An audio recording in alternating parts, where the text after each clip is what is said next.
चलिए गौतम बुद्ध के बारे में पढ़ते हैं। कौशल के कपिलवस्तु में एक लुम्बिनी गांव था जिसे वर्तमान में रुक्मिणीदेही कहते हैं। लुम्बिनी के शासक शुद्धोधन थे, जिनका विवाह महामाया से हुआ, जो रामग्राम के कोलीय वंश की थी। इन्हीं से 563 BC में गौतम बुद्ध का जन्म हुआ, जिनका बचपन का नाम सिद्धार्थ था। सिद्धार्थ का अर्थ होता है जिसकी इच्छाएं पूरी हो चुकी हों। जिनका नामकरण असित ब्राह्मण ने किया था। प्रजापति गौतमी या मौसी, जो इनकी सौतेली माँ थी, जिनसे एक पुत्री पैदा हुई जिसका नाम नंदा था। राजा या सन्यासी बनने की भविष्यवाणी कौंडिन्य या कालदेव ने की थी। सिद्धार्थ का विवाह 16 वर्ष की अवस्था में यशोधरा से हुआ, जिनके अन्य नाम बिंबा, गोपा, भद्रकचना थे। 28 वर्ष की अवस्था में राहुल पैदा हुआ। 29 वर्ष की अवस्था में इन्होंने गृह त्याग दिया। गृह त्याग की घटना को महाविनिष्क्रमण कहा जाता है। गृह त्याग के समय 4 दृश्य देखे थे: बूढ़ा, बीमार, मृत और हंसता हुआ सन्यासी। इस कौशल से जब चले तो अनोमा नदी पड़ी, जहाँ इन्होंने मुंडन कराया और सन्यासी वस्त्र धारण किए। फिर आगे वैशाली पहुँचते हैं, जहाँ इनकी मुलाकात अलार कलाम से हुई, जो साक्य दर्शन को मानते थे। यही इनके प्रथम गुरु बने। फिर आगे चलते हैं, राजगृह पहुँचते हैं, जहाँ रुद्रक रामपुत्र से मुलाकात हुई। ये इनके दूसरे गुरु बने। फिर आगे चलते हैं, उर्वेला पहुँचते हैं, जहाँ इन्हें 5 सन्यासी मिले। यहीं 6 वर्ष तक रहे। यहीं सुजाता नाम की सेनानी कन्या के हाथ की खीर खा ली, जिससे 5 सन्यासी गुस्सा होकर सारनाथ चले गए। फिर बोधगया पहुँचते हैं, जहाँ पर एक गांव था जम्बिका, जहाँ एक नदी बहती थी, निरंजना या पुनपुन नदी भी कहते हैं उसे। उसी के किनारे पीपल का वृक्ष था, जिसे बोधि वृक्ष कहते हैं। वहीं वैशाख पूर्णिमा के 8वें दिन 35 वर्ष की अवस्था में गौतम बुद्ध को ज्ञान की प्राप्ति हुई। ज्ञान प्राप्ति के बाद ही गौतम बुद्ध तथागत शाक्य मुनि कहलाए। ज्ञान प्राप्ति के बाद ये उर्वेला गए। बोधगया से पुनः उर्वेला गए। वहाँ सबसे पहले 2 अनुयायी बने, तपसु और कल्लिक। फिर वहाँ से सारनाथ जाते हैं। सारनाथ को ऋषिपत्तन या मृगदाव भी कहते हैं। सारनाथ में प्रथम उपदेश दिया उन्हीं 5 सन्यासियों को। प्रथम उपदेश को धर्मचक्र परिवर्तन कहा जाता है। फिर काशी पहुँचते हैं, जिसे बनारस कहा जाता है। यहीं यश नाम का व्यापारी मिला। यहाँ 50 अनुयायी बने। यश के माता पिता प्रथम उपासक बने। काशी से बुद्ध की वापसी होती है। काशी से सारनाथ वापस आए, जहाँ इन्होंने प्रथम वर्षावास बिताया।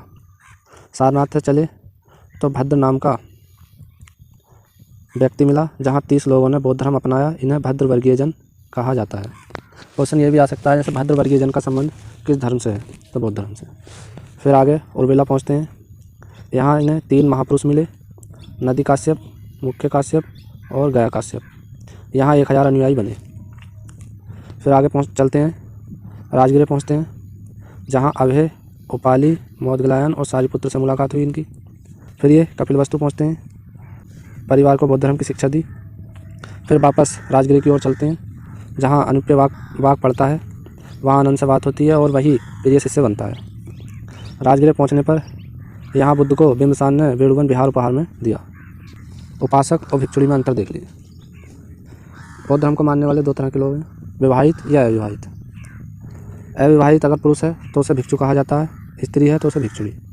और विवाहित हैं बौद्ध धर्म को मानने वाले तो पुरुष को उपासक और स्त्री को उपासिका कहा जाता है। अब ये श्रावस्ती पहुँचते हैं, जहाँ सुदात नाम का व्यापारी मिलता है, जिसकी एक पुत्री थी विशाखा, जिसने इन्हें पुब्बाराम विहार उपहार में दिया, जो श्रावस्ती में था।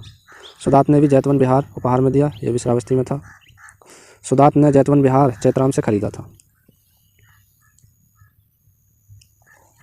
अब राजगृह से वैशाली जाते हैं। यहीं आनंद की सिफारिश पर महिलाओं को संघ में शामिल होने की अनुमति मिली।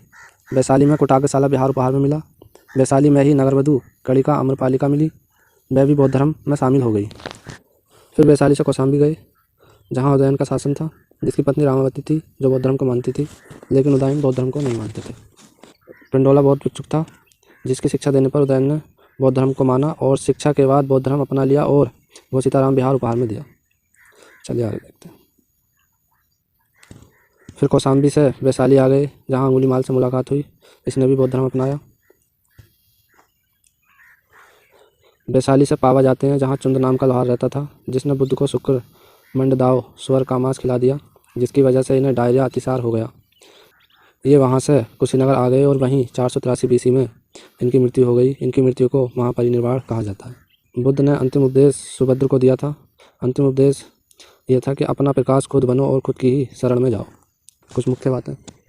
गौतम बुद्ध का गोत्र गौतम था और शाक्य कुल के थे और इनका गढ़ जांत्रिक था और जाति क्षत्रिय थी। घोड़े का नाम कंथक था और सारथी चन्ना था और भाषा पाली थी। श्रावस्ती इनके जीवन में बहुत महत्व रखता है। सर्वाधिक उपदेश इन्होंने श्रावस्ती में दिए, सर्वाधिक वर्षावास श्रावस्ती में बिताए और सर्वाधिक शिष्य भी श्रावस्ती में बने। वैशाख पूर्णिमा इनके जीवन में महत्वपूर्ण है। गृह त्याग वैशाख पूर्णिमा को किया इन्होंने। जन्म भी वैशाख पूर्णिमा को हुआ इनका और ज्ञान की प्राप्ति वैशाख पूर्णिमा को हुई और मृत्यु भी वैशाख पूर्णिमा को हुई। बुद्ध पूर्णिमा सबसे बड़ा त्यौहार बौद्ध धर्म का माना जाता है। चलिए आगे देखते हैं। गौतम बुद्ध की मृत्यु के बाद बौद्ध धर्म की संगतियाँ हुई जो 5 हुई हैं अभी तक, जिसमें प्रथम 483 BC में राजगृह में हुई, अजातशत्रु के शासनकाल में हुई और महाकाश्यप ने इसकी अध्यक्षता की थी। सुत्त पिटक और विनय पिटक इसमें लिखे गए थे प्रथम बौद्ध संगति में। दूसरी बौद्ध संगति 383 BC में हुई जो वैशाली में हुई, कालाशोक के शासनकाल में हुई और सावाक कमीन ने इसकी अध्यक्षता की थी। बौद्ध धर्म उस टाइम 2 भागों में बट गया जिसे स्थावर और महासंदिग्ध कहा गया। तीसरी बौद्ध संगति 251 BC में हुई जो पाटलिपुत्र में हुई, अशोक के शासनकाल में हुई और मोगलीपुत्र तीसरे ने इसकी अध्यक्षता की थी। इसी में अभिधम पिटक लिखा गया था। चौथी संगति कुंडल वन में हुई, कनिष्क के शासनकाल में हुई और इसकी अध्यक्षता वासुमित्र ने की थी। इसमें एक उपाध्यक्ष भी बनाए गए थे अशोक घोष। और इसी चौथी संगति में बौद्ध धर्म 2 भागों में बट गया, हीनयान और महायान। 5वीं बौद्ध संगति कन्नौज में हुई जो हर्षवर्धन के शासनकाल में हुई और हेनसांग ने इसकी अध्यक्षता की थी। हेनसांग महायान को अच्छा मानता था। चलिए आगे देखते हैं। बौद्ध धर्म की मान्यताएं। बौद्ध धर्म मानता है कर्मवाद को मानता है। बौद्ध धर्म जगत अनित्यवादी है या क्षणिकवादी है ये कहता है। बौद्ध धर्म प्रयोजनवाद को मानता है। बौद्ध धर्म नहीं मानता। बौद्ध धर्म आत्मा को नहीं मानता है, ईश्वर को भी नहीं मानता है, वैदिक कर्मकांडों को नहीं मानता है, ब्राह्मणों को बढ़ावा देना व्यर्थ बताता है, कठोर तपस्या को नहीं मानता है, सांसारिक मोह माया में लिप्त रहना घातक है ये कहता है। चलिए आगे देखते हैं। अब देखते हैं बौद्ध धर्म के समूह कैसे कैसे हुए। बौद्ध धर्म के समूह स्थावर और महासंदिग्ध 2 भाग हो गए थे दूसरी बौद्ध संगति में। उसी को आगे चलकर हीनयान और महायान कहा गया। हीनयान के 2 भाग हुए, व्यवहासिक और सत्ताति। व्यवहासिक में ज्ञान ही प्रमाण है ये बताया गया है, जिसके 4 आचार्य थे, वासुमित्र, घोषक, बुद्धदेव और धर्मशास्त्र।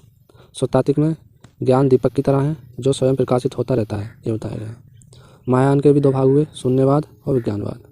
विज्ञानवाद के संस्थापक मैत्रेयनाथ थे, जबकि शून्यवाद को माध्यमिकवाद भी कहा जाता है जिसके संस्थापक नागार्जुन थे। नागार्जुन को भारत का आइंस्टीन भी कहा जाता है।